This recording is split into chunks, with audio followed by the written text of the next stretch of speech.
You know Rogan, crime junkie, and of course office ladies.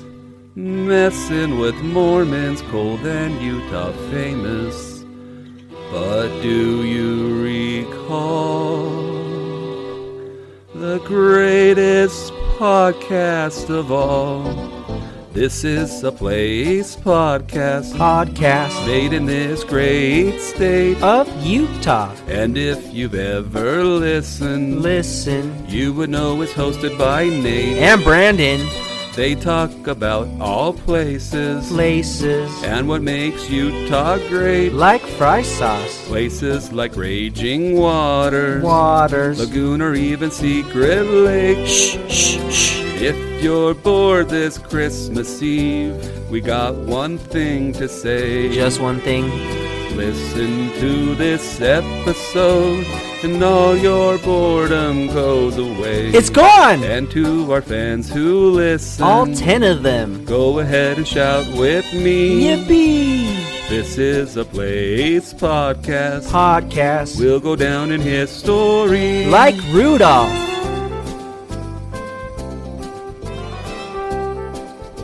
Thank you for listening to This is a Place podcast. My name is Brandon, and I'm joined by a man who, rather than watch The Mandalorian, he's going to be spending Life Day the right way by enjoying the Star Wars Christmas special.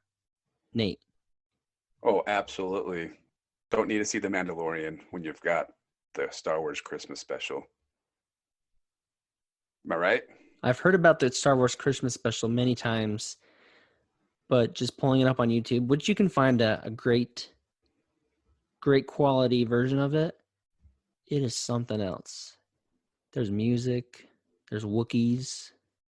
Well, speaking of Mandalorian, have you finished watching The Mandalorian? No. So please do not ruin it for me and for all of our fans. It took me a while to watch the first season of Mandalorian, which is okay, no big deal. But everybody has been flipping out on Facebook about The Mandalorian. So I hurried and watched it this week just to make sure that I didn't get ruined with all the spoilers. So to be perfectly honest with you, Brandon, I'm completely shocked that you have not finished The Mandalorian. I never would have guessed that I would finish watching it before you did. I am as equally shocked as you are. I'm not like the hugest Star Wars fan in the world. I'm a pretty casual Star Wars fan. Oh, me too. I'm a casual Star Wars fan. I couldn't talk lingo with you as far as trivia goes when it comes to those type of movies. Because I was the one that introduced you to Life Day. You didn't know about that until I told you about it. Absolutely.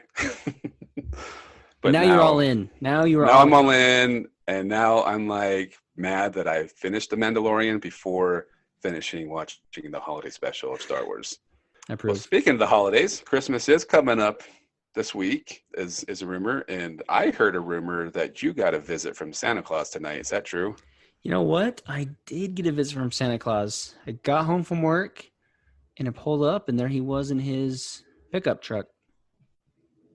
Yeah, because he now drives a pickup truck. We went over this.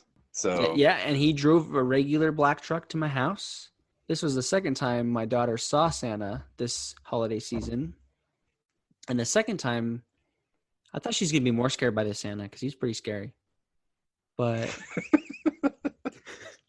but she actually liked the Santa better because I think she knew underneath it all was actually somebody she knew that looked a lot like you. Are you calling me fat and jolly? Jolly, not fat. Jolly. So, yeah. You've been playing Santa. I've been playing Santa. Yeah. Found an inexpensive Santa suit. Cost me a few extra bucks for the beard. Even though I have a beard and long hair, I should have just, in hindsight, spent money on hair dye or something. Definitely when I get older and start doing it more professionally, I'm growing my beard out and dyeing my hair and all that good stuff. Not going with the fake. So this year was the test run. Next year, Nate or Fat Man will be completely all in on renting himself out as Santa Claus. So book him now because the slots will sell out. fill up quickly. But I was telling you earlier, we came home and my oldest son knew what I was doing when I left, and he saw me before I left, all dressed up. So, but my youngest two, I thought for sure would figure out right away that it was me, and they had no idea. I said hi to him on the front porch, and then snuck into my room and changed without them ever knowing it was me. Ho ho ho! Merry Christmas. Gotta work on the voice, but by next year you should have it down. What is Santa's voice? Who is the Santa to mimic? Because everyone now is saying, what's his name? Russell. What's his name? From the Chronicles? I think it's Kurt. Kurt Russell. They're all saying that he is like the best Santa now. Really?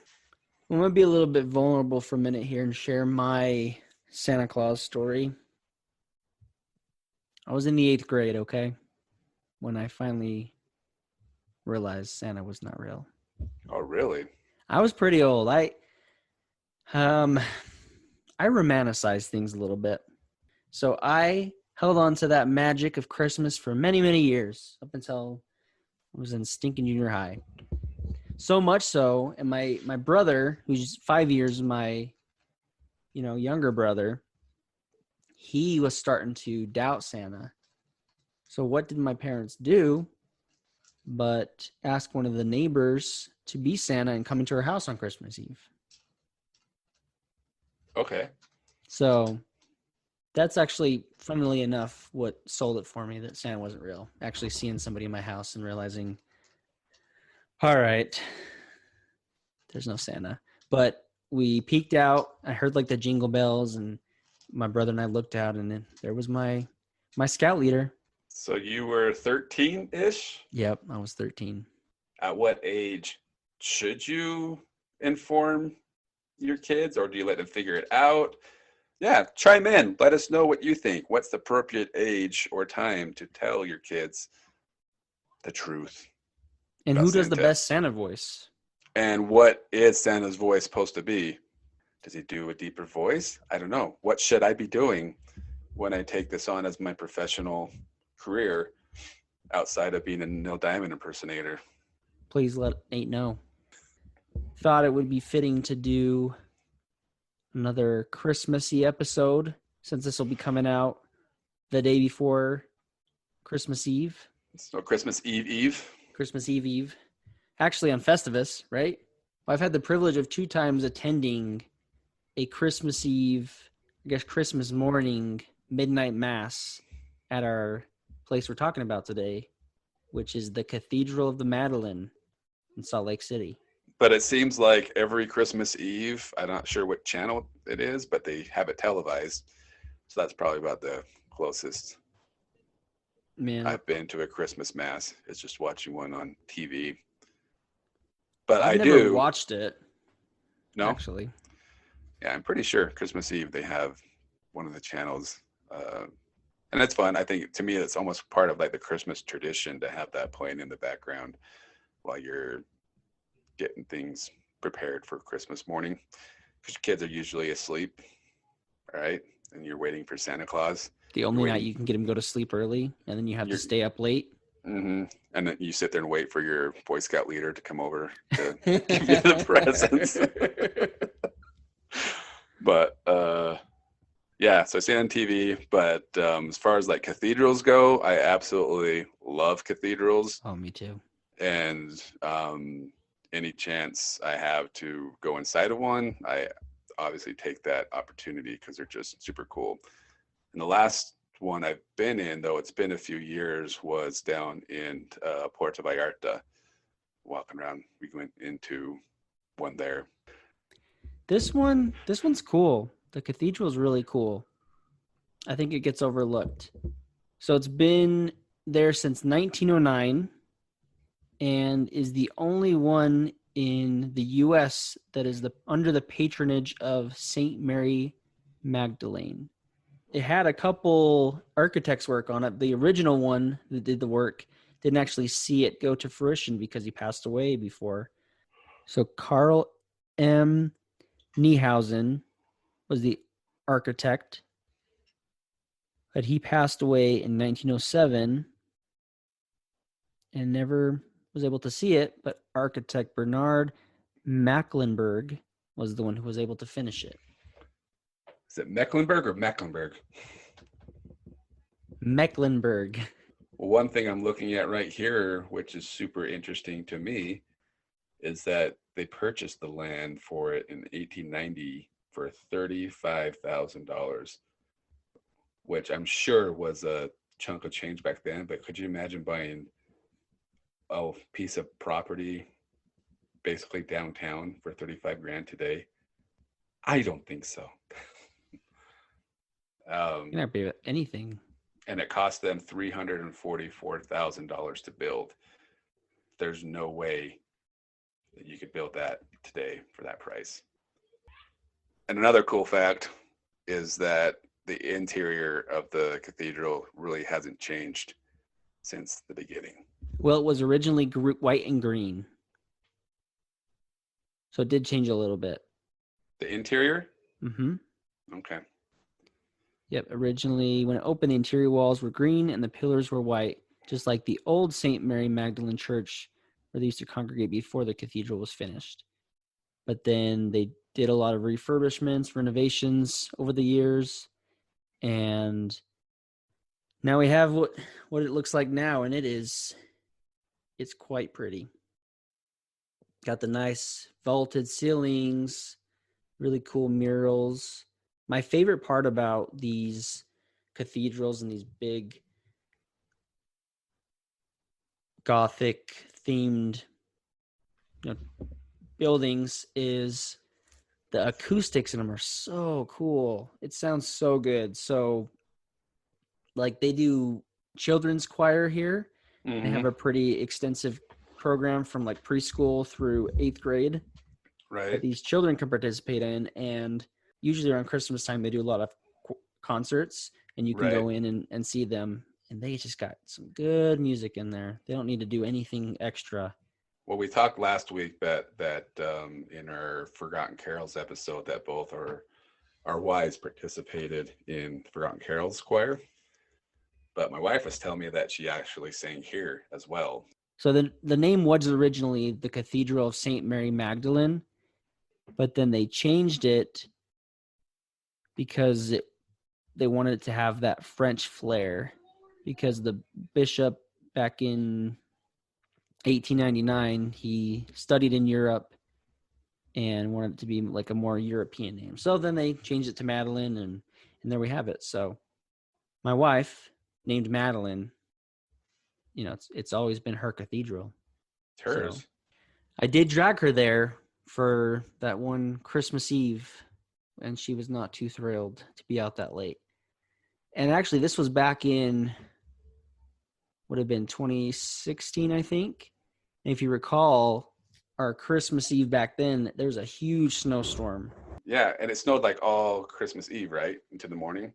Yeah, horrible snowstorm. And the worst parts was in the middle of the night. So we were there probably like 11 something at night. Mass starts promptly at midnight and goes for at least an hour or so. So we weren't driving. We were sledding home that night. Well, the good news is I'm sure the streets were pretty empty, right? Yeah. You didn't have to fight traffic, or if you did slide, odds of hitting a car were probably slim, right? Yeah, we were the only ones on the street. But yeah, I've never been to a Christmas mass. I might have to put that on my... I mean, it's pretty popular, so if you want to go, you need to get tickets in advance. Oh, because really? They don't cost anything, but you have to go in person. Just for crowd control. Yeah, so I had to go and wait in line for like in the early morning on whatever day it was that they released them to be able to get them, because you can still go, but you might be waiting quite a long time to be able to get in if they have room, because they prioritize those who have tickets. So it's similar to what they do at the conference center, right? Is that you have to have tickets, but you can also stand in a standby line, so to speak, and hopefully get in. It's really magical. I would definitely recommend it. I'm big on music and Christmas music, so them playing that organ and singing in there, it's had like those hallelujah moments for me. Did you know that the cathedral has reviews? I did quickly glance to see a couple of these and had some that I thoroughly enjoyed that I'd like to share with you. I will say, hopefully they got a new receptionist because 3 years ago, a bunch of people were not happy to talk with her and they all got hung up on. This guy named Joshua gives them a 1 star. They seem to have very erratic and excessive bell ringing schedule, and it is quite disruptive to daily life for those of us living around the church. We all have clocks on us, so timekeeping with bells isn't a thing anymore. Also, they will ring incessantly for no apparent reason for several minutes with no clear rhythm. I'm going to take a stab in the dark, but I'm pretty sure the church was there before he moved into the neighborhood. So just stuff like that drives me a little bonkers. It's just like, Why would do you your complain due about the diligence. bells? That's cool. Yeah. There's even a song about it, right? I heard the bells on Christmas Day or whatever. Or Carol of the Bells. Not even Christmas. I would love to live there and just randomly hear the bells from time to time. Or the AC/DC song, From Whom the Bells. But it's just stuff like that. I'm like, dude, then you move. Get away. Yeah, from the church has been there since 1909. I don't think the reason they do the bells is for everybody to know what time it is.